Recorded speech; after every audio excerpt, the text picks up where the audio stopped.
Hello hi guys எல்லாரும் எப்படி இருக்கீங்க? எல்லாரும் நல்லா இருக்கீங்கன்னு நினைக்கிறேன். இன்னைக்கு நான் உங்களுக்கு ரொம்பவே சூப்பரான ஒரு ஃபீல் குட் மூவி தாங்க கொண்டு வந்திருக்கேன். நம்ம படத்தோட ஹீரோ பேரு ஜாக். இவருக்கு டவுன் சிண்ட்ரோம் நோய் இருக்கு. டவுன் சிண்ட்ரோம் நோய்னா நம்ம தெய்வ திருமகள்ல வர விக்ரமுக்கு இருக்க அதே நோய் தான் இவருக்கு இருக்கு. இவர் இருக்கிற ஹோம்ல இவர் டெய்லி ரெஸ்லிங் வீடியோஸ் பார்த்து பார்த்து வளர்றாரு. ரெஸ்லிங் வீடியோஸை பார்த்து அந்த மாதிரி ரெஸ்லிங் ஸ்கூல்ல ஜாயின் பண்ணி இவரும் பெரிய ரெஸ்லராக ஆகணுன்றது தான் இவர் லைஃப்ல ஒரு பெரிய கோலாவே வச்சுட்டு இருக்காரு. இதனாலேயே அவர் தங்கியிருக்க ஹோம்ல இருந்து அவர் வெளில தப்பிச்சு போறாரு. அப்படி வெளில போனவர் ரொம்ப கஷ்டப்பட்டு அவர் ரெஸ்லிங் ஸ்கூலை கண்டுபிடிச்சி அதில் ஜாயின் பண்ணாரா இல்லையா, அவரோட முடிவு எப்படி இருந்ததுன்னு சொல்ற படத்தோட கதை தான் the Peanut Butter Falcon. So welcome to our Mister Popcorn Times channel. Like பண்ணாதவங்க லைக் பண்ணிக்கோங்க, சப்ஸ்கிரைப் பண்ணாதவங்க சப்ஸ்கிரைப் பண்ணிக்கோங்க, மறக்காம அந்த பெல் பட்டனை தட்டி விட்டுருங்க. எல்லாரும் பாப்கார்ன்லாம் எடுத்துட்டு ரெடியா இருக்கீங்கன்னு நினைக்கிறேன். சரி வாங்க படத்துக்குள்ள போலாம்.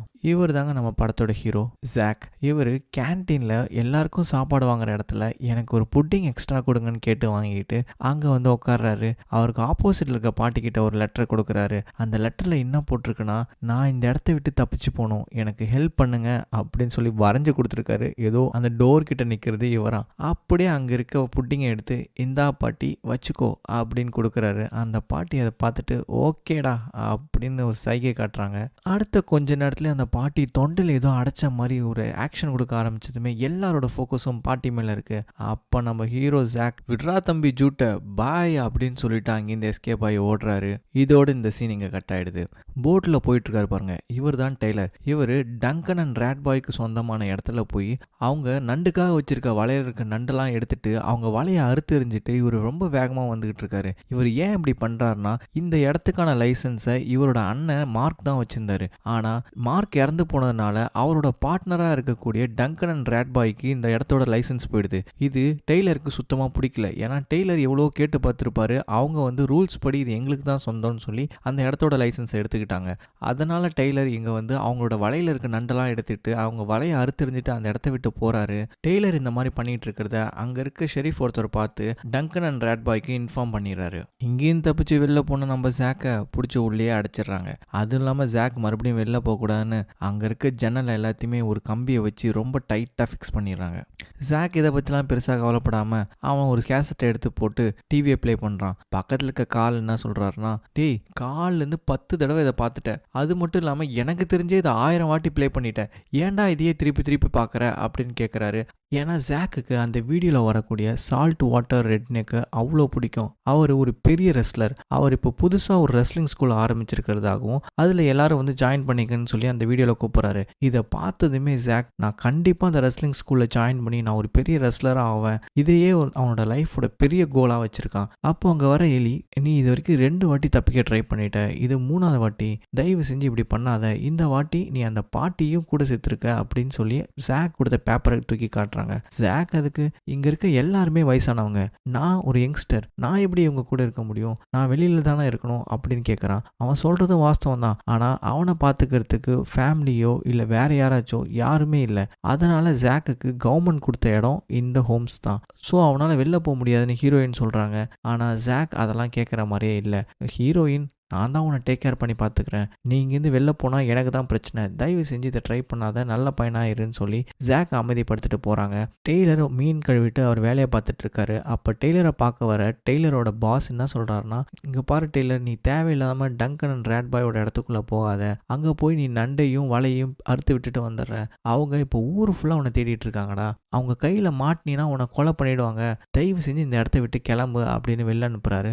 ஆனால் நம்ம டெய்லர் அந்த இடத்த விட்டு வெளில போகாமல் வெளியிலே தான் உட்காந்துருக்காரு. என்ன பண்ணுறது, என்ன இருந்தாலும் அவன் நம்ம பையனாச்சே அப்படின்னு சொல்லி டெய்லருக்கு ஒரு பியர் எடுத்துகிட்டு வந்து கொடுத்துட்டு, இங்கே பாடுறா டெய்லர், நீ பண்ணுறது தப்பு, உன் அண்ணன் மேலேருந்து நீ பண்ணுறது எல்லாத்தையுமே பார்த்துக்கிட்டு இருப்பான், நீ இந்த மாதிரி பண்ணுறதெல்லாம் அவனுக்கு கஷ்டத்தை தான் கொடுக்கும், உங்கள் அண்ணன் பெருமைப்படுற மாதிரி ஏதாச்சும் வேலை பண்ணு, தயவு செஞ்சு இந்த மாதிரிலாம் பண்ணாத அப்படின்னு அவர் டெய்லருக்கு அட்வைஸ் பண்ணிட்டு இருக்காரு. அப்போது டெய்லருக்கு அவங்க அண்ணன் கூட இருந்த சந்தோஷமான நிமிடங்கள் எல்லாமே ஞாபகம் வருது. அன்னைக்கு நைட்டே நம்ம ஜாக்கோட ரூமில் இருக்க கால் என்ன பண்ணுறாருன்னா, டேய் நான் எவ்வளோ பெரிய கன்ஸ்ட்ரக்ஷன் ஓனர் தெரியுமா, நான் அப்போவே செம்மையான இன்ஜினியரா, இப்போ பார் அப்படின்னு அங்கே இருக்க ஜன்னல் கம்பிகள்லாம் வளைச்சி ஜாக் வெளில போகிற அளவுக்கு ஒரு ஹோலை உருவாக்கிடுறாரு. அது மட்டும் இல்லாமல் ஜாக்கு ஒரு சோப்பை கொடுத்துட்டு இந்த சோப்பை உடம்பு ஃபுல்லாக தேய்ச்சிக்கிட்டீங்கன்னா நீ ஈஸியாக இது வழியாக வெளில போயிடலாம் அப்படின்னு சொல்கிறாரு. இதை கேட்டதுமே ஜாக், யோ பெருசு, உன்னை சாதாரண ஆள் நினச்சா நீ கையில் பல வித்தைகள் வச்சிருக்க போல. இங்கே பார், நீ தான் இனிமே என் உயிர் நண்பன். என்னோட பர்த்டே பார்ட்டிக்கு கண்டிப்பாக நான் கூப்பிடுவேன் உன்னை. ஆனால் என் பர்த்டே பார்ட்டி எப்போ தான் எனக்கு தெரியல, பரவாயில்ல நான் உன்னை கூப்பிடுவேன். அது வழியாக வெளில தப்பிக்கிறதுக்கு நம்ம ஜாக் ரெடியாகிறாரு. என்னமோ ஸ்விம்மிங் ஃபுல்லாக அவர் குளிக்க போகிற மாதிரி அவர் உடம்புல இருக்க ட்ரெஸ் எல்லாத்தையுமே அவுத்து போட்டுட்டு சோப்பை நல்லா தேய்ச்சிட்டு வெளியில் போகலான்னு ட்ரை பண்ணுறாரு. நடுவில் இடுப்பு மாட்டிக்குது. எப்படியோ கஷ்டப்பட்டு அது வழியாக வெளில வந்து கீழே தொப்கடீர்னு விழுந்து, இப்போ என்னை முடிஞ்சா பிடிங்கடா பார்க்கும் அப்படின்னு அந்த இடத்த விட்டு வேகமாக ஓடி வந்துடுறாரு. அவர் விடியும் போது ஒரு ரிவர் கிட்ட வந்து யாருக்குமே தெரியாமல் நம்ம டெய்லரோட போட்டுக்குள்ளே ஏறி உள்ள மறைஞ்சு உட்காந்துக்கிறாரு. அப்போது டெய்லருக்காக அங்கே டங்கனும் ரேட் பாயும் வெயிட் பண்ணிட்டு இருக்காங்க. அப்போ டெய்லர் வந்ததுமே நீ தாண்டா என் வலையெல்லாம் அறுத்த அப்படின்னு சொல்லி அவரை போட்டு நல்லா அடின்னு அடித்து வாயை உடைச்சு நலுங்கு வச்சுட்டு போயிடுறாங்க. காலில் தான் ஹோம்ஸில் இருக்க எலிக்கு தெரிய வருது நம்ம ஜாக் தப்பிச்சிட்டான்னு. அந்த இடத்துக்கு போய் காலை பார்த்து, யோ கால், நேற்று என்னையா சொன்னேன், இவனை விட்டுட்டு போ நான் பார்த்துக்கிறேன்னு சொன்னேன், இதான் நீ பார்த்துக்கிறதா அப்படின்னு கேட்குறாங்க. அதுக்கு கால், நான் என்னம்மா பண்ணுறது, அவன் இள வயசு பையன், ரொம்ப ஸ்ட்ராங்காக வேற இருக்கான், அப்படியே கையாலே கம்பியை வளைச்சிட்டா வெளில கூச்சி போயிட்டானா பாரு, உன்னை இரு நான் வச்சுக்கிறேன் அப்படின்ட்டு அவங்க கிளம்புறாங்க. ரொம்ப அடி வாங்கி கோவத்தில் இருக்க நம்ம டெய்லர் டங்கனுக்கும் ரேட் பாய்க்கும் சொந்தமான வலைகளை எல்லாத்தையுமே பெட்ரோலை ஊற்றி கொளுத்திட்டு அங்கிருந்து எஸ்கேப் ஆகி ஓடிறாரு. ஆனால் அவங்க விடுவாங்களா? டங்கனும் ரேட் பாயும் பின்னாடி விரட்டிக்கிட்டே வராங்க. ஹீரோ எவ்வளவோ ஃபாஸ்ட்டாக டிரைவ் பண்ணிட்டு போறாரு. இருந்தாலும் அவங்க சேஸ் பண்ணி கிட்ட வந்துடுறாங்க. ஒரு புதருக்குள்ளே போன ஹீரோ அங்கே போய் மறைஞ்சிட்டு போட்டோட மோட்டரை ஆஃப் பண்ணிடுறாரு. டெய்லரை பிடிக்க வந்த டங்கனும் ரேட் பாயும் இப்போ டெய்லர் எங்கே போனாருன்னு தெரியாததுனால அவங்களும் அவங்க போட்டோட மோட்டரை ஆஃப் பண்ணிட்டு வெயிட் பண்ணுறாங்க. டெய்லர் இப்போ என்ன பண்ணுறதுன்னு தெரியாமல் அமைதியாக இருக்கும்போது போட்டை வேகமாக ஓட்டிட்டு வந்ததுனால நம்ம ஜாக்கோட வயிறு கலங்கிருக்குங்க. அதனால ஜாக் வாமிட் பண்ணலான்னு ட்ரை பண்ணுறான். அப்போ டெய்லர் டக்குன்னு அவன் வாயை க்ளோஸ் பண்ணி, யாரா நீனு, ஏதோ ஆமா கொஞ்சம் கவுத்து போட்ட மாதிரி இருக்க, சரி நீ யாரா வேணாரு, கொஞ்சம் வாயை மூடிட்டு இருன்னு ஜாக்கோட வாயை மூடிறாரு. டங்கனும் ரேட் பாயும் கொஞ்ச நேரம் வெயிட் பண்ணி பார்த்துட்டு சரி ஓகே டெய்லர் இங்கே இல்லைன்னு அவங்க போட்டோட மோட்டரை ஸ்டார்ட் பண்ணிட்டு அங்கிருந்து கிளம்பிடுறாங்க. டெய்லர் அந்த சவுண்டோட சவுண்டா அவரோட போட்டோட மோட்டரையும் ஸ்டார்ட் பண்ணிட்டு அவங்க கிட்ட இருந்து தப்பிச்சு எஸ்கேப் ஆயிடுறாரு.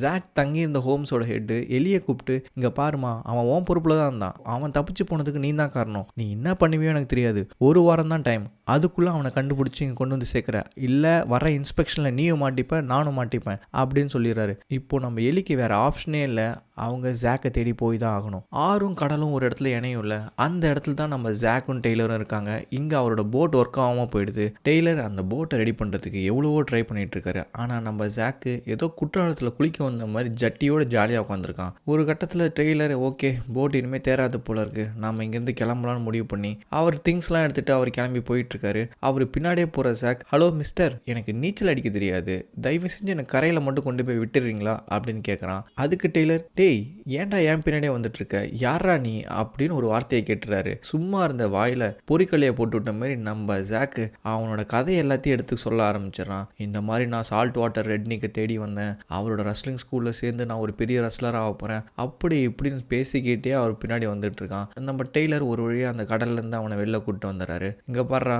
இந்த வழியாக நீ போயிடு, இந்த வழியாக நான் போகிறேன் அப்படின்னு சொல்லிட்டு கிளம்புறாரு. அதுக்கு நம்ம ஜாக், நான் உங்கள் கூட வரனே, நம்ம 2 பேரும் ஃப்ரெண்ட்ஸ் ஆகிடலாம் அப்படின்னு சொல்லி கேட்குறான். அதுக்கு அவர், அதெல்லாம் முடியாது நீ போ அப்படின்னு சொல்லிட்டு அவர் கிளம்பிடுறாரு. ஜாக் உடனே அங்கே, ஹலோ என்னோட பர்த்டே பார்ட்டிக்கு வரீங்களா அப்படின்னு அங்கே வேற யாரையோ பார்த்துட்டு போயிடுறான். டெய்லர் அங்கேருந்து ஒரு காரில் லிஃப்ட் கேட்டு அந்த ஊர்லேருந்து வெளில போக ட்ரை பண்ணிட்டு இருக்காரு. அப்போ தான் அந்த கார் ஓட்டுற சொல்கிறாரு, தம்பி உங்களுக்கு அந்த டங்கனும் ரேட் பாயும் தெரியுமா, அவங்களோட வலையை எவனோ ஒருத்தவங்க கொளுத்தி விட்டான் போல, நேற்று நைட்லேருந்து சல்லடை போட்டு தேடிட்டு இருக்கானோ, போகிற வழியெல்லாம் நிறுத்தி செக் பண்ணிட்டு இருக்காங்க, இன்னும் கொஞ்சம் தூரம் போனால் அவங்க ஆளுங்கெல்லாம் நிறுத்தி செக் பண்ணுவாங்க அப்படின்னு சொல்கிறாரு. இதை கேட்டதுமே டெய்லருக்கு அள்ளு விடுது. ஆஹா மாட்டிப்போம் போல இருக்கே அப்படின்னு, சரி என் பேக் ஒன்று மறந்து வச்சுட்டு வந்துட்டேன், நான் போய் அதை எடுத்துகிட்டு வரேன் அப்படின்னு கார்லேருந்து இறங்கி திரும்பி ரிட்டர்ன் நடந்து வராரு. வந்து பார்க்கும்போது தான் தெரியுது நம்ம ஜாக்கை ஒரு குட்டி பையன், டேய் கீழே குதிரா அப்படின்னு சொல்லி மோட்டிவேட் பண்ணி அவனை கீழே தள்ளி விட பார்க்குறான். டெய்லர் அதை பார்த்து, டே அவனுக்கு நீச்சல் தெரியாதரா, அவனை விட்டுறான்னு கத்திக்கிட்டே வராரு. ஆனால் ஜாக் கீழே குதிச்சிடறான். நம்ம டெய்லர் அந்த பையனுக்கு மூஞ்சிலே ஒன்று வச்சுட்டு எப்படியோ தண்ணிக்குள்ளே குதிச்சு ஜாக்கை காப்பாற்றி வெளில கூப்பிட்டு வந்துடுறாரு. ஆனால் வெளில வந்த ஜாக்கு நான் கடவுள் ஆரியா மாரி ஜட்டியோட உட்காந்துருக்கான். டெய்லர் ஜாக் கிட்ட கேட்குறாரு, உனக்கு என்ன தாண்டா வேணும், நீ எங்கே தாண்டா போகணும் அப்படின்னு கேட்குறாரு. ஜாக், நான் இந்த மாதிரி சால்ட் வாட்டர் ரெட்னிக்கை பார்க்கணும், இந்த இடத்துக்கு போகணும், அவரோட ரெஸ்லிங் ஸ்கூலுக்கு போகணும் அப்படின்னு சொல்லி அந்த ஸ்கூல் அட்ரஸை சொல்கிறான். அப்போ டெய்லர், சரி ஓகே நான் ஃப்ளோரிடாக்கு இந்த வழியாக தான் போகிறேன், போகிற வழியில் தான் நீ சொல்கிற இடம் இருக்குது, அங்கே உன்னை ட்ராப் பண்ணிட்டு போயிடுறேன் சரியா அப்படின்னு கேட்குறாரு. ஜாக் டபுள் ஓகேன்னு சொல்கிறான். இது என்னடா பட்டுக்குட்டி வெள்ளை ஜட்டின்னு தெரியுற, இந்த ஷர்ட்டை போட்டுக்கோ அப்படின்னு கொடுத்துட்டு 2 பேரும் அவங்க பயணத்தை இங்கேருந்து தொடங்குறாங்க. ஜாக்கை தேடிட்டு எலி ஒவ்வொருத்தவங்கிட்டயா விசாரிச்சுக்கிட்டே வந்துகிட்டு இருக்காங்க. அந்த பக்கம் டெய்லரை தேடி டங்கனும் ரேட் பாயும் வந்துகிட்டு இருக்காங்க. டெய்லரும் ஜாக்கும் ரொம்ப தூரம் இந்த மாதிரி நடந்து போய்கிட்டு இருக்காங்க. ஆனால் டெய்லருக்கு ஜாக்கோட நிலைமை புரியல. ஏன்னா ஜாக் நம்மள மாதிரி ஒரு நார்மல் மனுஷன் இல்லை. ஜாக்குக்கு டவுன் சிண்ட்ரோம் நோய் இருக்கிறதுனால ஜாக்கெல்லாம் ரொம்ப தூரம் நடந்து போக முடியாது. ஜாக் டெய்லர் கிட்ட உங்ககிட்ட கார் இருக்கா, நம்ம காரில் போகலாம், இல்லை நம்ம ரோட்டு மேலே போகலாமே, என்னால் நடக்க முடியல அப்படின்னு சொல்லிட்டு வரான். டெய்லர் டக்குன்னு கடுப்பாகி, டேய் உனக்கு என்னதாண்டா வேணும், ஏன்டா அப்படி பண்ணுற, சரி சாப்பிட்றதுக்கு சாப்பாடு வச்சிருக்கியா அப்படிங்க, சரி வா முதல்ல அதை ரெடி பண்ணுவோம், அட்லீஸ்ட் நீ சாப்பிட்டா வச்சு கொஞ்சம் நடப்ப அப்படின்னு கூப்பிட்டுட்டு போகிறாரு. சரி உன் பாக்கெட்டில் ஏதாச்சும் காசு இருக்கா அப்படின்னு கேட்குறாரு. என்கிட்ட காசு இல்லை, ஆனால் ஜட்டியில் உங்கள் ஊரில் பாக்கெட் இருக்குமா அப்படின்னு கேட்குறான். சரி இந்தாடா புட்றா அந்த பேண்ட்டை போட்டுக்கோ அப்படின்னு அவனுக்கு ஒரு பேண்ட்டை கொடுத்துட்டு நீ இங்கே இரு அப்படின்னு சொல்லிட்டு கடைக்கு போகிறாரு. கடைக்கு போய் அவருக்கு தேவையான திங்ஸ் எல்லாத்தையுமே எடுத்து வைக்கிறாரு. ஆனால் அவ்வளோ காசு அவர்கிட்ட இல்லை. கடைசியில் எல்லாத்தையுமே கொஞ்சம் கொஞ்சமாக எடுத்து வச்சுட்டு ஒரு பீனட் பட்டரும் ஒரு மீன் பிடிக்கிறதுக்கான தூண்டில் கொக்கியும் தான் அவர் எடுக்கிறாரு. இதை எடுத்துகிட்டு இருக்கும்போது சரி இங்கே ஏதாச்சும் சரக்கு கம்மியான ரேட்டில் இருக்குமா அப்படின்னு கேட்குறாரு. அந்த கடைக்காரர் சரிப்பா இந்தாப்பா கடைசி பாட்டில் இருக்குது, இதை நீ எடுத்துக்கோ அப்படின்னு சொல்லி கம்மியான ரேட்டு கொடுக்குறாரு. ஹீரோ அதை வாங்கி குடிக்கும்போது அது அப்போது அந்த இடத்துக்கு நம்ம ஜாக்கை தேடிட்டு எலி வராங்க. பொதுவாகவே அழகாக இருக்க பொண்ணுங்களை பார்த்தாலே பசங்க ஸ்லிப் ஆகிடுவாங்க. நம்ம எலி வேற பார்க்க ரொம்ப அழகாக இருக்காங்களா, டெய்லர் அங்கே ஸ்லிப் ஆயிடுறாரு. அங்கே வந்ததுமே அவங்க கிட்ட வழின்னு வழிகிறாரு. எலிக்கு புரியுது இவர் நம்ம கிட்ட ஏதோ ட்ரை பண்ணுறாருன்னு. இந்த பையனை உங்களுக்கு தெரியுமா அப்படின்னு அவங்க ரெண்டு பேர்கிட்டுமே கேட்குறாங்க. நீங்கள் எதுக்கு அந்த பையனை தேடுறீங்க மேடம்னு டெய்லர் எல்லா டீட்டெயில்ஸுமே கேட்டு தெரிஞ்சுக்கிறாரு.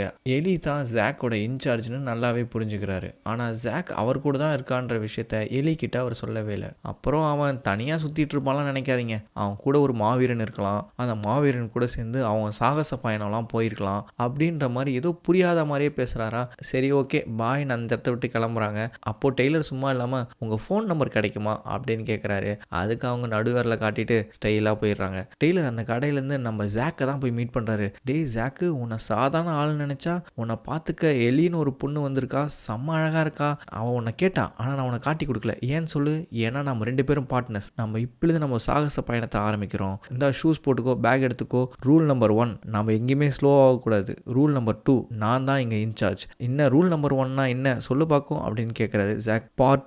பார்ட்டின்னு டே பார்ட்டி இல்லடா, ரூல் நம்பர் 1 வேகமாக நடக்கணும், சரி வா வேகமாக நடந்து போகலாம் அப்படின்னு நம்ம ஜாக்கை கூட்டிகிட்டு ஒரு வழியாக அந்த நதிக்கரைக்கு வந்துடுறாங்க அவங்க ரெண்டு பேரும். அந்த நதிக்கரையை பார்க்குற ஜாக் உங்ககிட்ட ஏரோப்ளேன் இருக்கா நம்ம அந்த பக்கம் போகிறதுக்குன்னு கேட்குறான். அதுக்கு டெய்லர் டே மூடிட்டு பேண்ட்டை கேட்டுறா அப்படின்னு அவன் பேண்ட்டை வச்சு ஒரு லைஃப் ஜாக்கெட் மாதிரி பண்ணி அதை அவன் மேலே மாட்டி விட்டு ஒரு கயிறை கட்டிட்டு அந்த கயிறை பிடிச்சி இழுத்துக்கிட்டு இவர் நீந்தியே அந்த பக்கம் போயிடலான்னு பிளான் பண்ணுறாரு. ஆனால் நம்ம டெய்லர் பிளான் பண்ண மாதிரி பாதி தூரத்தை கடந்ததுமே அங்கே ஒரு போட் வருது. அந்த போட் வந்து நம்ம ஜாக் அடிச்சுன்னா ஜாக் சட்னி ஆகிடுவான். இதை பார்த்ததுமே அவர் பயந்துக்கிட்டு அவரால் ரிட்டனும் போக முடியாது, அவர் பாதி தூரத்தை கடந்துட்டாரு. அதனால் அவர் எப்படியோ ரொம்ப கஷ்டப்பட்டு வேகமாக அந்த கரைக்கு போய் நம்ம ஜாக்கை காப்பாற்றிறாரு. ஆனால் ஜாக் கொஞ்சம் கூட பயமே இல்லாமல் அவரை பிடிச்சி தூக்கிட்டு செம்மையான சம்பவம் பண்ணதில்ல சூப்பராக இருக்குது, சரி வா போகலாம் அப்படின்ட்டு போகிறான். அதை பார்த்ததுமே ஜாக் மிரண்டு போயிடுறாரு. யாரா இவனுக்கு பயம்னா என்னன்னு கூட தெரியல போல. அடுத்த சீனே அவனை கூப்பிட்டு போய் அங்கே இருக்க கடலில் அவனுக்கு ஸ்விம்மிங் ஃபஸ்ட்டு கற்றுக் கொடுப்போம், அதுக்கப்புறம் நம்ம போகலாம் அப்படின்னு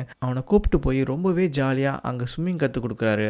அப்படியே அன்றைக்கி நைட் அவங்க அங்கேயே ஸ்டே பண்ணுறாங்க. அன்றைக்கி நைட்டு ஜாக் சிரிச்சுக்கிட்டே நான் ரொம்ப கெட்ட பையன் அப்படின்னு சொல்லிக்கிட்டு இருக்கான். அதுக்கு டெய்லர் நீ ஏன் கெட்ட பையன்னு கேட்குறாரு. ஆமாம் நான் கெட்ட பையனாக இருக்கிறதுனால தானே எங்கள் அப்பாவும் அம்மாவும் என்னை சின்ன வயசுலேயே விட்டுட்டு போயிட்டாங்க அப்படின்னு சொல்கிறான். அதை கேட்டதுமே அவருக்கு ஒரு மாதிரி ஆகிடுது. இல்லைடா உங்கள் அப்பா அம்மா விட்டு போனதுனால நீ கெட்டவனாக ஆகிட முடியாது, உன் மனசு ரொம்பவே நல்ல மனசு, நீ நல்லவன் ரொம்பவே நல்லவன், ஃப்யூச்சரில் நீ ஒரு பெரிய ஹீரோவாக அப்படின்னு சொல்கிறாரு. அதுக்கு ஜாக் இல்லை என்னால் ஹீரோவாக முடியாது, ஏன்னா எனக்கு டவுன் சிண்ட்ரோம் நோய் இருக்குது, நான் ஒரு முட்டாள் அப்படின்னு சொல்கிறான். ஏன் அப்படி சொல்கிற ஜாக்னு கேட்குறாரு. ஆமாம் என்னோட டீச்சர் என்னோட கோச் என் கூட இருக்கிறவங்க எல்லாருமே என்ன ஒரு முட்டாள் அப்படின்னு தான் சொல்லுவாங்க, நான் எப்படி ஒரு ஹீரோ ஆக முடியும் அப்படின்னு கேட்குறான். அதுக்கு டெய்லர் அவங்களாம் தான் முட்டாள், நீ வந்து இன்றைக்கி என்னை கையை பிடிச்சி தூக்குனல, அப்போ நான் உன்னோட ஸ்ட்ரென்த் எவ்வளோ இருக்குன்னு பார்த்தேன், உன் நல்ல மனசுக்கும் உன்கிட்ட இருக்க ஸ்ட்ரென்த்துக்கும் கண்டிப்பாக நீ ஒரு பெரிய ஹீரோ ஆகுவ அப்படின்னு சொல்கிறாரு. அதை கேட்டதுமே ஜாக் கொஞ்சம் சந்தோஷப்படுறான். அன்னைக்கு போர்டில் நம்ம பார்த்தோம்ல ரெண்டு பேரும் ஒன்றை தேடிட்டு இருந்தாங்களே,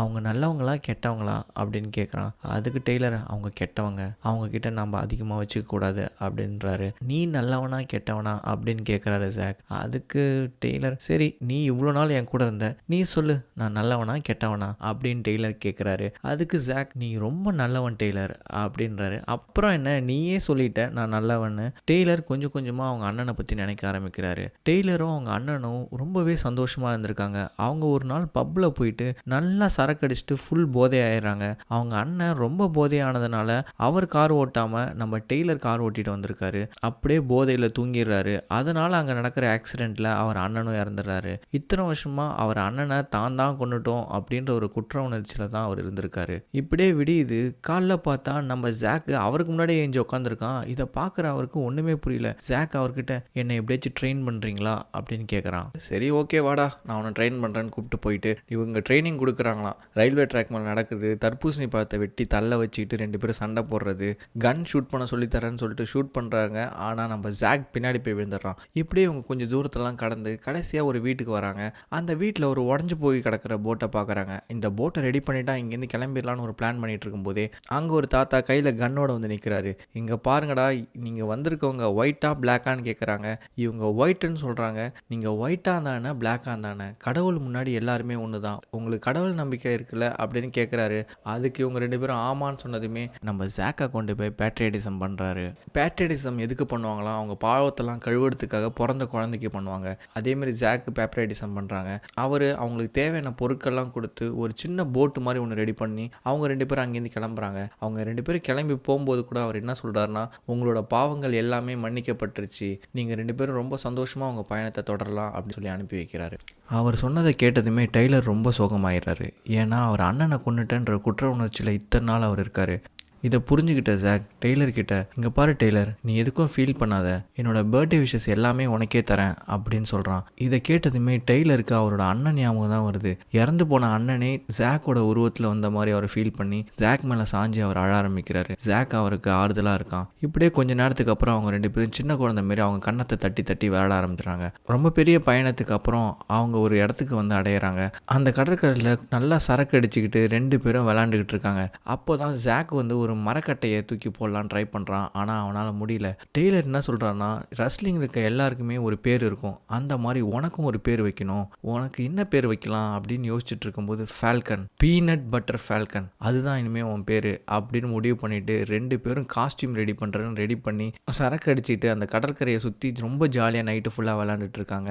அந்த பீனட் பட்டர் ஃபால்கன் தான் நான் அப்படின்னு ஜாக் கத்திக்கிட்டே அந்த தூக்க முடியாத மரக்கட்டையை இப்போ தூக்கி நெருப்பில் போடுறான். இப்படியே பொழுது விடியுது. எலி ஜாக்கை தேடிக்கிட்டே அந்த பக்கம் வந்து அவங்க எங்கே இருக்காங்கன்றதை கண்டுபிடிச்சிடுறாங்க. இப்போ வந்து ஜாக்கை எழுப்பி, ஜாக் ஏஞ்சிரு, உனக்கு என்ன ஆச்சு, என்னடா மூஞ்சில் கரியெல்லாம் பூசி வச்சிருக்க அப்படின்னு எழுப்பிட்டு இருக்காங்க. அப்போ அங்கே வர டெய்லர், இந்தாங்க இந்த ட்ரெஸ்ஸை அவனை போட சொல்லுங்கள் அப்படின்னு கொடுக்குறாங்க. ஆனால் ஹீரோயினே எடுத்து அந்த ட்ரெஸ்ஸை போட்டுவிட்றாங்க. இல்லை அவனே பண்ணிப்பான் அப்படின்னு சொல்கிறாரு. ஆனால் ஹீரோயின் அவனுக்கு அந்த ட்ரெஸ்ஸை போட்டு விட்டு, அவனுக்கு இவ்வளோ பெரிய ப்ராப்ளம் இருக்குன்னு தெரியுமா, அவனை டேப்லெட் சாப்பிடணும், அவனை இப்படி பார்த்துக்கணும் அப்படின்னு அவனை ஓவராக பேசிகிட்டு இருக்காங்க. அதுக்கு டெய்லர், இதெல்லாம் தேவையில்லை, அவனை நான் பார்த்துக்கிறேன், அவங்கக்கிட்ட ஆர்கியூ பண்ணுறாரு. இதன் நடுவில் வந்து ஜாக் அங்கேயும் எங்கேயும் திரும்பி திரும்பி பார்த்துக்கிட்டே இருக்கான். நான் உங்ககிட்ட தனியாக பேசணும், கொஞ்சம் அப்படி வாங்க அப்படின்னு டெய்லரை கூப்பிட்டுட்டு எலி போகிறாங்க. எலி வந்து, உங்களுக்கு அவனை பற்றி என்ன தெரியும், அவனை தேவையில்லாமல் இப்படிலாம் பண்ணாதீங்க, அவனை இவ்வளோ தூரம் கூப்பிட்டு வந்திருக்கீங்களா, பரவாயில்ல நான் அவனை கூப்பிட்டு போய்க்கிறேன், இதோட அவனை விட்டுடுங்க அப்படின்னு சொல்கிறாங்க.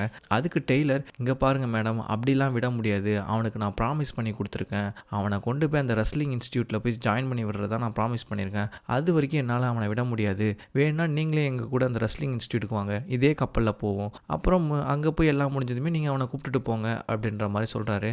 இதை கேட்டுக்கிட்டே இருந்த நம்ம ஜாக், என்னடா சும்மா வளன்னு பேசிகிட்டு இருக்கீங்கன்னு எலி வந்த கார்கியை தூக்கி, இங்கே பாருங்கள் நான் இதை தூக்கி போடுறேன் அப்படின்னு தூக்கி போட்டுட்டு, நான் போய் என் தலைவன் சால்ட் வாட்டர் ரெட்னேக்கை பார்க்காம அவங்க கூட வரமாட்டேன்னு சொல்லிட்டு டான்ஸ் ஆடுறான். எலிக்கு, அட பைத்தியமே ஏன்டா அப்படி பண்ண, அவன் பைத்தியமா, அவன் தெளிவாக தான் இருக்கான், நாம் தான் பைத்தியம். ஸோ இப்போ வேறு வழி இல்லாத எலி அவங்க கூட போட்டில் ட்ராவல் பண்ண ஸ்டார்ட் பண்ணிடுறாங்க.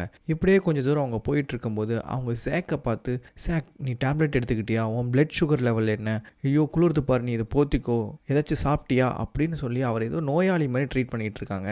இதை பார்த்ததுமே டெய்லர், ஜாக் நமக்கு ட்ரைனிங்க்கு டைம் ஆகிடுச்சு பாரு, தண்ணிக்குள்ளே தலையை விடு, நீ எவ்வளோ நேரம் தம் கட்டுறன்னு பார்க்கலாம் அப்படின்னு சொல்கிறாரு. அவங்க வந்து, ஐயோ அவனால் அதெல்லாம் முடியாது அப்படின்றாங்க. ஆனால் ஜாக் தண்ணிக்குள்ளே தலையை விட்டுறான். நீங்கள் ஏன் அவனை நோயாளி மாதிரி பார்க்குறீங்க, அவனை சக மனுஷனாக பாருங்கள், அவங்ககிட்ட ஜாலியாக பேசுங்க, சரிங்க, அவங்ககிட்ட நார்மலாக ட்ரீட் பண்ணுங்கள், முதல்ல அவனால் முட்டாள், அவனால் முடியாதுன்னு இருக்குன்னு எதுவும் சொல்லாதீங்க அப்படின்னு சொல்லிட்டு இருக்கும்போது டக்குன்னு ஜாக் வந்துடுறான். அப்போது எலி என்ன சொல்கிறாங்கன்னா, ஜாக் நீ பண்ணது பத்தலை, இன்னும் கொஞ்சம் நேரம் தம் கட்டு அப்படின்னு சொல்லி மறுபடியும் அவனை உள்ள அனுப்பிச்சிட்டு இவங்க வாக்குவாதம் பண்ணுறாங்க. அப்புறம் டெய்லர் புரிஞ்சுக்கிறாரு, சரிம்மா நான் ஒத்துக்கிறேன், நீ நல்லா தான் அவனை பார்த்துக்கிற, பட் அவனுக்கான ஸ்பேஸை நீங்கள் அவனுக்கு கொடுங்க அப்படின்னு மட்டும் சொல்கிறாரு. அந்த டைமில் ஜாக் அப்படி தண்ணி உள்ளேந்திருக்கும் போது ஒரு மீனை கையாலே பிடிச்சிட்டு வந்துடுவானா. அவ்வளோதான், டெய்லருக்கு சந்தோஷம், சூப்பராக லஞ்சுக்கு ரெடி பண்ணிட்டேன் அப்படின்னு போட்டு அந்த மீனை அடித்து கொண்டுட்டு இப்போ 3 பேர் ரொம்ப சந்தோஷமாக சிரித்து பேசிட்டு அந்த போட்டில் போயிட்டுருக்காங்க. இங்கே டங்கன் அவங்க நைட் தங்கிட்டு போன இடத்துக்கு வந்து செக் பண்ணி பார்க்குறான். அவங்க இங்கே தான் வந்துட்டு போயிருக்காங்கன்றதை அவங்க கன்ஃபார்ம் பண்ணிவிட்டு ஜாக் பிடிச்சிட்டு வந்த மீனை நல்லா சமைச்சு டெய்லர்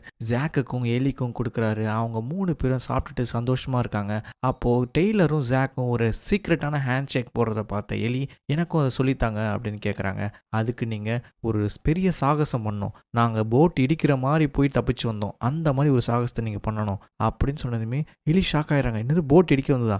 ஆமாம், அதெல்லாம் ஒன்றும் பெரிய விஷயம் இல்லை, விடுங்க, இப்போ நீங்கள் சாகசம் பண்ணணும், சாகசம் பண்ணணுன்னா எங்கள் கூட சேர்ந்து இந்த கயிறை பிடிச்சி மேலேருந்து கீழே குதித்து குளிக்கணும் அப்படின்னு சொல்லி அவங்கள குதிக்க வச்சு இவங்க 2 பேருமே குதித்து 3 பேரும் ரொம்ப சந்தோஷமாக குளித்து விளாண்டுட்டு ஜாலியாக இருக்காங்க.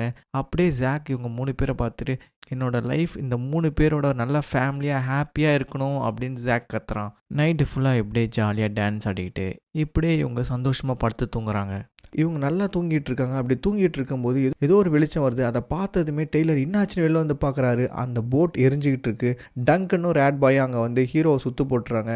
உனக்கு எவ்வளோ தைரியம் தான் என்னோட பொருளை எரிச்சிட்டு நீங்கள் வந்திருப்ப, அதோட ரேட் எவ்வளோ தெரியுமாடா? 12 லட்சம். நீ காசை எடுத்து வைக்காம நான் அவனை உயிரோட விட மாட்டேன் அப்படின்னு சொல்லி கன் பாயிண்டில் அவரை மிரட்டிட்டு இருக்கும்போது அங்கேருந்து நம்ம ஜாக் கையில் ஷார்ட் கனை வச்சுட்டு அவரை விடுறீங்களா இல்லையா அப்படின்னு வந்து நிற்கிறான். அவங்களுக்கு புரியுது, இங்கே பாருங்கள், அவன் நம்மள மாதிரி இல்லை, அவன் சும்மா சுடுவான் பாவலாலாம் காட்ட மாட்டான், டப்புன்னு போட்டுட்டு போயிட்டே இருப்பான். அந்த சுச்சுவேஷனோட சீரியஸ்னஸ் டங்கனுக்கும் ரேட் பாய்க்கும் புரியுது. அவங்க பொறுமையாக அந்த இடத்த விட்டு கிளம்பிடுறாங்க. மறுநாள் காலைல எலி டெய்லர் கிட்ட அவங்க இறந்து போன ஹஸ்பண்டை பற்றி பேசுகிறாங்க. டெய்லர் அவர் இறந்து போன அண்ணனை பற்றி பேசிகிட்டு இருக்காரு. 2 பேருமே அவங்களோட ஃபீலிங்ஸை எக்ஸ்சேஞ்ச் பண்ணிக்கிறாங்க. 2 பேருக்குள்ளே கொஞ்சம் கொஞ்சமாக கெமிஸ்ட்ரி ஃபார்ம் ஆகிட்டுருக்கு. அப்போது குறுக்கு இந்த கௌசிக் வந்தா அப்படின்னு சொல்கிற மாதிரி நம்ம ஜாக் உள்ளே வந்து எனக்கு பசிக்குது அப்படின்றான். இவங்க எல்லாருமே பிரேக்ஃபாஸ்ட் சாப்பிட்றதுக்காக ஒரு ரெஸ்டாரண்ட் போகிறாங்க. அந்த ரெஸ்டாரண்ட்டில் ஜாக்கும் டெய்லரும் ரொம்ப ஜாலியாக விளையாண்டுட்டு இருக்காங்க. அதை பார்த்துக்கிட்டே இருக்கு எலி அவங்க ஹோம்ஸ்க்கு கால் பண்ணி, இங்கே பாருங்கள் சார், நான் ஜாக்கை கண்டுபிடிச்சிட்டேன், இன்னும் கொஞ்ச நாளில் நானே அவனை கூப்பிட்டு வந்துடுவேன்னு சொல்லிட்டு இங்கே சால்ட் வாட்டர் ரெட்நெக் வீடு எங்கே இருக்குதுன்னு கேட்குறாங்க. இவங்க 3 பேரும் எப்படியோ கண்டுபிடிச்சி சால்ட் வாட்டர் ரெட்நெக் வீட்டுக்கு போகிறாங்க. ஆக்சுவலாக அவர் ரிட்டையர்ட் ஆகி 10 வருஷம் ஆச்சு. அவரை பார்த்ததுமே அவர் அடையாளமே தெரியல. அவர்கிட்ட போய் நம்ம டெய்லர் கேட்குறான், இந்த சால்ட் வாட்டர் ரெட்நெக்ன்றது ஆமாம் நான் தான், நான் வந்து ரிட்டையர்ட் ஆகி 10 வருஷம் ஆச்சு சார், இங்கே ரெஸ்லிங் ஸ்கூல்லாம் இருக்குதுன்னு சொன்னாங்க, அவன் தோற்காம பாருங்கள், அவன் ரெஸ்லிங் ஸ்கூல் சேர்கிறதுக்காகவே நாங்கள் அவனை கூப்பிட்டு பல கிலோமீட்டர்கள் ட்ராவல் பண்ணி வந்திருக்கோம் அப்படின்னு சொல்கிறாரு. அதுக்கு அவர் என்ன சொல்கிறாருன்னா, சாரி நான் ரெஸ்லிங் ஸ்கூலில் மூடி 10 வருஷம் ஆகுது அப்படின்றாரு. அப்போ தான் நமக்கே தெரிய வருது, இங்கே நம்ம ஜாக் பார்த்துட்டு இருந்த வீடியோ பல வருஷத்துக்கு முன்னாடி பழைய வீடியோவை தான் போட்டு பார்த்துட்டு இருந்திருக்காரு போல். இதை தெரிஞ்சதுமே இப்போது டெய்லர் என்ன பண்ணுறதுன்னு தெரியாமல், சார் அவனை கூப்பிட்டு சும்மா ஒரு ஹாய் மட்டும் சொல்லி அனுப்பிச்சிருங்க, அவன் இவ்வளோ தூரம் கஷ்டப்பட்டு உங்களுக்காக ட்ராவல் பண்ணி வந்திருக்கான், அவங்களோட பெரிய ஃபேன் அப்படின்னு சொல்கிறாரு. அப்போ தான் அவர் சொல்கிறாரு, என்னோட உண்மையான பேர் கிளின்ட் அப்படின்னு சொல்கிறாரு. அப்போ தான் ஜாக்கை கூப்பிட்டு, ஹே ஜாக் இங்கே வா, அவருக்கு ஹேண்ட் ஷேக் பண்ண அப்படின்னு சொல்லிட்டு, ஆனால் ஜாக்குக்கு அவர் சுத்தமாக அடையாளம் தெரியல. ஹாய் கிளின்ட் எப்படி இருக்கீங்க அப்படின்னு கேட்டு ஜாக் பட்டு போயிடுறான். சரி சார், நாங்கள் இனிமேல் உங்களை டிஸ்டர்ப் பண்ண மாட்டோம் அப்படின்னு டெய்லர் ஜாக்கை கூப்பிட்டுட்டு அந்த இடத்த விட்டு கிளம்பிடுறாரு. அங்கே போகிற வழி எல்லாமே ஜாக் சண்டை போட்டுகிட்டே வரான். இல்லை, சால்ட் வாட்டர் ரெட்னிக்கோட வீடு இங்கே இன்னும் 2-3 தெரு தள்ளி எங்கேயாச்சும் இருக்கும், நம்ம தேடி கண்டுபிடிக்கலாம், நான் கண்டிப்பாக ரெஸ்லிங் ஸ்கூலில் ஜாயின் பண்ணியே ஆவன்னு சொல்லி ரொம்ப அடம் முடிச்சிட்டு இருக்கான். அப்போது டெய்லரும் எலியும் எவ்வளோ சொல்லி புரிய வைக்க பார்க்குறாங்க, ஆனால் அவன் ஏற்றுக்க மாட்டேங்கிறான். திடீர்னு ஒரு சவுண்டு கேட்குது, ஒரு கார் ஃபாஸ்ட்டாக வந்து ஸ்டைலாக நிற்குது. அதுக்குள்ளே பார்த்தா கிளின்ட் வந்து பழையபடி சால்ட் வாட்டர் ரெட்டிங் மாதிரி வேஷம் போட்டு வந்திருக்காரு. இதை பார்த்ததுமே டெய்லர் சூப்பர் சார் பின்னாடி இருந்து இப்படி தம்ஸ் அப் காட்டிகிட்டு இருக்காரு. நம்ம ஜாக்கா அவ்வளோதான் புல்லரிச்சு போயிடுது, நான் சொன்னேன்ல என் தலைவன் இருக்கான்னு சொன்னேன்ல, இதோ பாருங்க இவர் தான் சால்ட் வாட்டர் ரெட்னிக் அப்படின்னு சொல்கிறான். அவர் என்ன ஜாக் என் கூட ரெஸ்லிங் கற்றுக்க வரியா, நான் உனக்கு ரெஸ்லிங் சொல்லித்தரேன் அப்படின்னு கூப்பிட்றாரு. ஜாக்கும் நான் வரேன், என்னோடய ஃபேமிலி எல்லாருமே உங்கள் காரில் ஏற்றிட்டு ஒரு ரவுண்டு போகலாமா அப்படின்னு கேட்குறான். அவர் அஃப்கோர்ஸ் போகலாம், வா போகலாம் அப்படின்னு எல்லாருமே கூட்டிட்டு ரொம்ப ஜாலியாக போய் அவர் வீட்டுக்கு வீட்டுக்கு வெளியிலே ஒரு சின்ன ரெஸ்லிங் பண்ணுற ரிங் மாதிரி ஒன்று செட்டப் பண்ணி அவனுக்கு ட்ரைனிங் கொடுக்குறாரு. ரொம்ப ஜாலியாக நல்லா ட்ரைனிங் போயிட்டுருக்கு. அப்போ அவர் உனக்கிட்ட இன்னும் ஸ்பெஷலான மூவ் நீ கற்றுக்கணும் அப்படின்னு கேட்குறாரு. அதுக்கு ஜாக் எனக்கு அட்டாமிக் த்ரோ அப்படின்ற ஒரு மூவ் சொல்லித்தாங்க அப்படின்னு கேட்குறான். அவர் என்ன சொல்கிறாருன்னா, அட்டாமிக் த்ரோனா ஒரிஜினல் இல்லைப்பா, அது நான் ஃபஸ்ட்டு ஒரு ஆப்போனண்ட்டை தூக்குவேன், அதுக்கப்புறம் கேமரா கட் பண்ணிவிடுவாங்க, அடுத்த சீன் வந்து நான் தூக்கி போடுற மாதிரி காட்டுவாங்க, பட் அதெல்லாம் ஒரிஜினல் இல்லை, வா உனக்கு வேறு கற்றுத்தரேன் அப்படின்னு சொல்லி வேறு மூவ்ஸ்லாம் கற்றுக் கொடுத்துட்ருக்காரு. இப்படி ஜாக் ரொம்ப ஜாலியாக இருக்கிறத பார்க்குற டெய்லர் ரொம்பவே சந்தோஷப்படுறாரு. அப்பா எப்படி ஒரு பையன் விளையாடுறத பார்த்து சந்தோஷப்படுவாரோ அந்த மாதிரி ஜாக் விளையாடுறத பார்த்து டெய்லர் ரொம்ப சந்தோஷப்பட்டுருக்காரு. டெய்லர் சந்தோஷப்படுறத பார்த்து நம்ம எலிக்கு டெய்லர் மேலே இருக்க லவ் அதிகமாகிக்கிட்டே போகுது. அப்போ தான் எலி டெய்லர்கிட்ட கேட்குறாங்க, எல்லாம் முடிஞ்சதுக்கப்புறம் நீங்கள் என்ன பண்ண போகிறீங்க அப்படின்னு கேட்குறாங்க. அவர் நான் ஃப்ளோரிடா போய் இந்தியன்ஸ்க்காகவே ஒரு ஃபிஷ்ஷிங் பிளேஸ் இருக்குது, அப்படி இந்தியன்ஸ் கூட சேர்ந்து நானும் ஃபிஷ் பண்ணி அப்படியே செட்டில் ஆகலான்னு இருக்கேன் அப்படின்ற மாதிரி சொல்கிறாரு. நீங்களும் ஃப்ளோரிடாக்கு வரீங்களா அப்படின்னு கேட்குறாரு. எலிக்கு புரியுது அவர் இன்டெரக்டாக ப்ரப்போஸ் பண்ணுறாருன்னு. எலி சிரிக்கிறாங்க. அவங்க இன்டெரக்டாக அதை அக்செப்ட் பண்ணுறாங்க.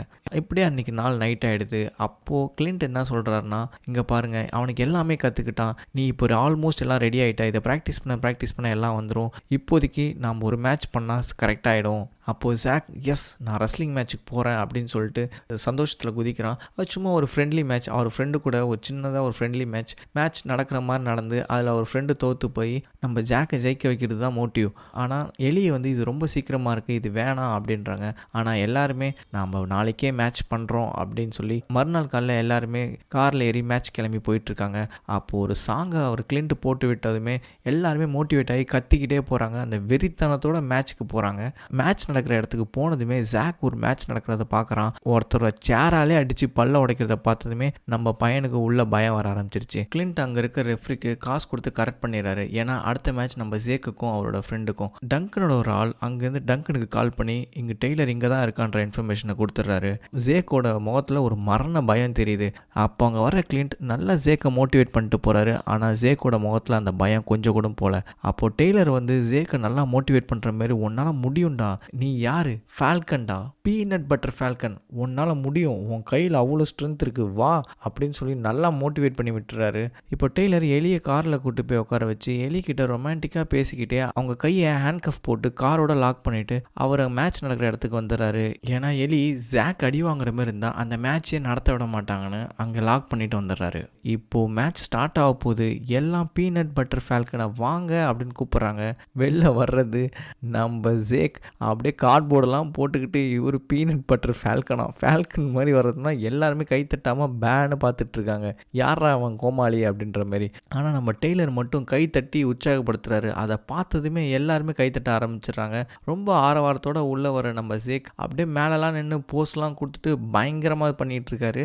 எல்லாம் நல்லா தான் போயிட்டுருக்கு. மேட்ச் ஸ்டார்ட் ஆகும்போது ஹீரோயின் கையில் ஒரு சிசர் கிடைக்குது. அதை வச்சு அவங்க ஹேண்ட் கஃபை எப்படியாச்சும் ரிமூவ் பண்ணலான்னு ட்ரை பண்ணிகிட்டு இருக்காங்க. மேட்ச்சில் கிளின்ட்டோட ஃப்ரெண்டு ஜாக்கை போட்டு கர்னியே இல்லாமல் அடிக்க ஆரம்பிக்கிறாரு. டெய்லர் டே அவனை அடிக்காதரா, சொன்னாக்கில அவனை விட்டுடுறா, அவனை அடிக்காதரா அப்படின்னு கத்துறாரு. ஆனால் அவர் யார் சொல்கிறதுன்னு கேட்காம ஜாக்கை போட்டு போலான்னு பொழந்துக்கிட்டு இருக்காரு. ஜாக் கீழே வந்து வழியில் துடிக்கும் போது நம்ம டெய்லர் போய், இங்கே பாரு ஜாக், நீ யாருன்றதை மறந்துடாத, நீ ஃபால்கன்டா, நீ பீனட் பட்டர் ஃபால்கன்டா, உன்னால் முடியும், ஏஞ்சிரு அப்படின்னு மோட்டிவேட் பண்ணிட்டு இருக்காரு. அப்போது அந்த மேட்ச் நடக்கிற இடத்துக்கு டங்கனும் ரேட் பாயும் வந்து இறங்குறாங்க. இதை பார்த்ததுமே எலி எப்படியாச்சும் டெய்லரை காப்பாற்றி ஆகணும்னு சொல்லி அந்த சிஸ்ஸரை வச்சு அவங்கள ஹேண்ட் கஃபை வேகமாக கட் பண்ணிவிட்டு டெய்லர்கிட்ட ஓடி வராங்க. அதுக்குள்ளே டங்கனும் ரேட் பாயும் அங்கே வந்துடுறாங்க. இப்போது கீழே விழுந்த ஜாக் ஏஞ்சி அவரை பிடிச்சி தூக்கிடுறான். அவர் இதுக்கு சொல்லிட்டு இருந்த அந்த அட்டாமிக் த்ரோன்ற அட்டாக்கை எடுத்து இப்போ அவன் பெர்ஃபார்ம் பண்ணிடுறான். அந்த ரிங்க்கு வெளில தூக்கி போட்டால் அவங்க அவுட் ஆகிடுவாங்க. அவரை அப்படியே தூக்கிட்டு வந்து அந்த ரிங்க்கு வெளில தூக்கி போடுறான். டங்கன் கையில் வச்சுருக்க ராடை வச்சு டெய்லரோட தலையில் அடிக்கிறதோட இங்கே பிளாங்க் அவுட் ஆகுது. அடுத்த சீனே எல்லாருமே ஹாஸ்பிட்டலில் இருக்காங்க. டாக்டர் வந்து ஏதோ ஒரு விஷயத்தை எலிக்கிட்ட சொல்லிட்டு போனதுமே எலி தேம்பி அழ ஆரம்பிக்கிறாங்க. இதுலேருந்து நமக்கு நல்லாவே புரியுது டெய்லருக்கு ஏதோ ஆயிடுச்சுன்னு. அப்போ ஜேக் அவன் கையில் போய் ஒரு சின்ன கேக் எடுத்துகிட்டு வந்து அதில் கேண்டில் ஏற்றி அவனோட பர்த்டே விஷஸை எல்லாமே டெய்லருக்கு கொடுக்குறேன்னு சொன்னான்ல, அதை நினச்சிக்கிட்டு எனக்கு என் அண்ணன் டெய்லர் மட்டும் போதும் அப்படின்னு சொல்லி அந்த மெழுகுவத்தியை ஊதுறான். அடுத்த சீனே கொஞ்ச நாளுக்கு அப்புறம் ஜாக்கும் எலியும் மட்டும் தனியாக ஒரு காரில் போய்கிட்டு இருக்காங்க. அப்போது எலி ஜாக் கிட்ட, இங்கே பாரு ஜாக், நம்ம ஃப்ளோரிடாவுக்கு வந்துட்டோம் அப்படின்னு சொல்கிறாங்க. நமக்கு எல்லாருக்குமே புரியுது நம்ம டெய்லர் அவங்க கூட இல்லைன்னு. கொஞ்ச நேரத்துக்கு அப்புறம் ஜாக் பின் சீட்லேருந்து, டெய்லர் நம்ம ஃப்ளோரிடா வந்துட்டோம் அப்படின்னு சொல்கிறான். அப்போ தான் தெரியுது டெய்லரோட மூஞ்சில் அடிபட்டு பேண்டேஜ்லாம் போட்டு வச்சுருக்காங்க, டெய்லர் இன்னும் நல்லா தான் இருக்காருன்னு. இப்படியே அவங்க ஒரு 3 பேரும் ஃபேமிலியாக சிரிச்சுக்கிட்டே சந்தோஷமாக இருக்காங்க. இதோட இந்த படம் இங்கே முடியுது.